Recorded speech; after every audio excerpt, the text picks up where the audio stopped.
தமிழ்நாட்டினுடைய முன்னாள் முதலமைச்சர் திரு ஸ்டாலின் அவர்கள் வந்து பார்த்தீங்கன்னா ஆட்சிக்கு வந்து 5 வருஷத்துல 4 வருஷம் வராத யோசனை 5வது வருஷம் ஒரு யோசனை வந்து உங்க கனவு சொல்லுங்கன்னு சொல்லிட்டு எல்லார்கிட்டையுமே உங்க கனவு சொல்லுங்க உங்க கனவு சொல்லுங்க உங்க கனவு சொல்லுங்கன்னு சொல்லி ஒரு அட்வர்டைஸ்மெண்ட் வந்து பண்ணாரு.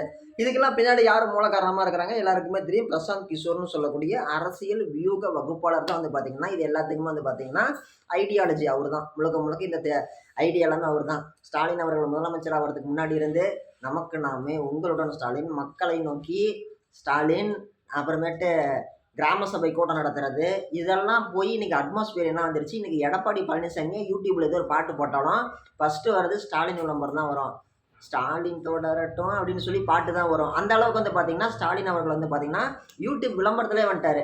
இன்னைக்கு நீங்கள் முதல்ல சீமான் பேசுறதுல போட்டாலும் அதில் வந்து அவர் தான் வருவார். ஸ்டாலின் தான் விளம்பரத்தில் வருவார். இந்த அளவுக்கு வந்து பார்த்தீங்கன்னா இது எல்லாத்துக்குமே மூல காரணம் பிரசாந்த் கிஷோர் தான்.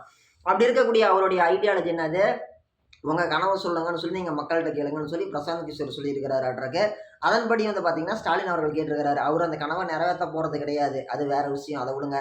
இப்போ அவர் சொன்ன அந்த விஷயத்தை கேட்ட உடனே அதிமுகவில் சேர்ந்த ஒரு அமைச்சர், தமிழகத்தினுடைய முன்னாள் அமைச்சர் சி.வி. சண்முகம், ஓகேங்களா, தற்போதைய விழுப்புரம் மாவட்டத்தை சேர்ந்த ஒரு எம்எல்ஏ, அதிமுக கட்சியினுடைய எடப்பாடி பழனிசாமி தமிழகத்தினுடைய முன்னாள் முதலமைச்சர் அவர்களுக்கு ரொம்ப நெருக்கமான ஒரு நபர்.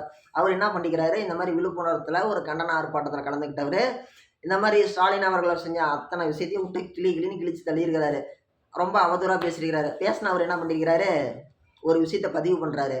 இந்த மாதிரி ஸ்டாலின் அவர்களே உங்கள் கனவை சொல்லுங்கன்னு சொல்லி கேட்குறீங்க. எனக்கு ஒரு கனவு இருக்குது. என் கனவு என்னன்னு சொல்லி கேட்டிங்கன்னா, எனக்கு நயன்தாராவை பிடிக்கும். எனக்கு கல்யாணம் பண்ணி வைங்கன்னு சொன்னால் கல்யாணம் பண்ணி வச்சுருவீங்களா அப்படின்னு சொல்லி கேட்டிருக்கிறாரு. இது எவ்வளோ ஒரு இழிவான செயல். அவர் வயசு என்ன, நயன்தாரா வயசு என்ன? சி.வி. சண்முகத்துக்கு 60 இருக்கும், நயன்தாராவுக்கு 40 இருக்கும். 20 வருஷம் டிஃப்ரெண்ட்லேயே இந்த மாதிரி பேசுறது. அப்படியே பேசுகிறதா இருந்தால் உங்களுக்கு வந்து நீங்கள் வந்து இதெல்லாம் ஒரு நியாயமே கிடையாது. ஒரு அரசியல் தலைவர் மட்டும் கிடையாது, தற்போதைய சட்டமன்ற உறுப்பினர், தமிழகத்தினுடைய முன்னாள் அமைச்சர், இப்படி பல பொறுப்புகள் இருக்கிறவர், ஒருங்கிணைந்த விழுப்புரம் மாவட்டத்தினுடைய அதிமுக மாவட்ட பொறுப்பாளர், இந்த மாதிரி பேசுறது எவ்வளவு ஒரு கீழ்த்தரமான செயல். இதை கேட்கும் பொழுது விக்னேஷ் சிவன், நயன்தாரா புருஷனுக்கு எப்படி இருக்கும்? நாளைக்கு பெருசான வாட்டி நயன்தாரா விட்ட பசங்க 2 பேர் இப்பயே ஒரு எல்கேஜி யூகேஜி படிக்கிற மாதிரி இருக்கிறானுங்க. இன்னொரு 2 வருஷம் கழிச்சு அந்த பசங்க யூடியூப் தொடர்ந்து பார்த்தானுங்கன்னா, இந்த மாதிரி நீங்கள் ஸ்டாலினை பார்த்து கேட்குறீங்க, இந்த மாதிரி எனக்கு நயன்தாராவை பிடிக்கும் அப்படின்னு சொல்லிட்டு, இதை கேட்டால் நயன்தாராவோட 2 பசங்களுக்கு மனசு கஷ்டப்படாதா? இதெல்லாம் சரியா? இதெல்லாம் முறையா? ஏற்கனவே சேலம் மாவட்டத்தை சேர்ந்தவங்க கட்சி பொறுப்பாளர் ஏற்கனவே நாங்கள் திருசாவை வந்து கோவத்தூர் கூட்டிகிட்டு போனோம்னு சொல்லிட்டு அவர் ஒரு கருத்தை பதிவு பண்ணியிருந்தார். மிகப்பெரிய அளவில் அது ஒரு சர்ச்சையானுச்சு. இப்படி இருக்கும் பொழுது இவர் விஜய் கட்சியில் இருக்கக்கூடிய நல்லா பனைமரம் மாதிரி ஒருத்தர் இருப்பார். அவர் பனைமரம்னு சொல்லக்கூடாது, ஒரு பப்பாளி மரம் மாதிரி ஒருத்தர் இருப்பார்ல, ஆதவர்ஜுனா, அதான் லாட்ரி சீட்டை மாட்டின்னு அவங்க மர்மவன். அவர் என்னான்னு இருக்கிறாரு, அவர் ஒரு கருத்தை பதிவு பண்ணிக்கிறாரு. திமுகவுக்கு பயந்துட்டு தான் ரஜினி அரசியல்காரமாக போயிட்டாருன்ட்டு. நான் கேட்குறேன், உங்களுடைய கட்சி தலைவர் எம்ஜிஆர் அவர்களும் அதே திரைத்துறையிலிருந்து வந்தவர் தான். உங்கள் கட்சியினுடைய முன்னாள் முதலமைச்சர், முன்னாள் பொதுச் செயலாளர், தமிழகத்தினுடைய முன்னாள் முதலமைச்சர், உங்கள் கட்சியினுடைய முன்னாள் தலைவி செல்வி ஜெயலலிதா, அவங்களும் சினிமா துறையிலேருந்து தான் வந்தவங்க.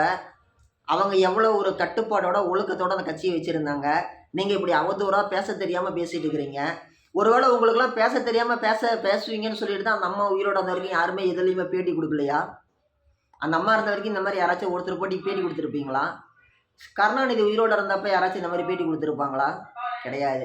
இன்றைக்கெல்லாம் ஆளுக்கு எதோ பேசுகிறோன்னு சொல்லிட்டு இந்த வேலையில்லா பட்டாதாரி படத்தில் விவேக்கு, செல்முருகன், தனுஷ் 3 பேரும் வருவாங்க. அப்போ வந்து விவேக் வந்து பேசுவார்.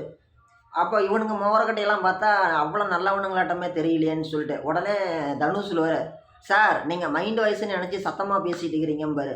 அந்த மாதிரி தான் இருக்குது உங்கள் வேலை, அந்த மாதிரி தான் இருக்குது உங்கள் பேச்சு. இந்த மாதிரி விஷயங்கள்லாம் தவிர்த்துருங்க. இதெல்லாம் ரொம்ப ஒரு இழிவான செயல். இந்த விஷயத்த நாளைக்கே உங்கள் குடும்பத்தில் இருக்கக்கூடிய உங்கள் பையனுக்கு ஒரு பொண்ணு பார்க்க போகிறீங்க, சி.வி. சண்முகத்தோட பையனுக்கோ பொண்ணு பார்க்க போகிறீங்க.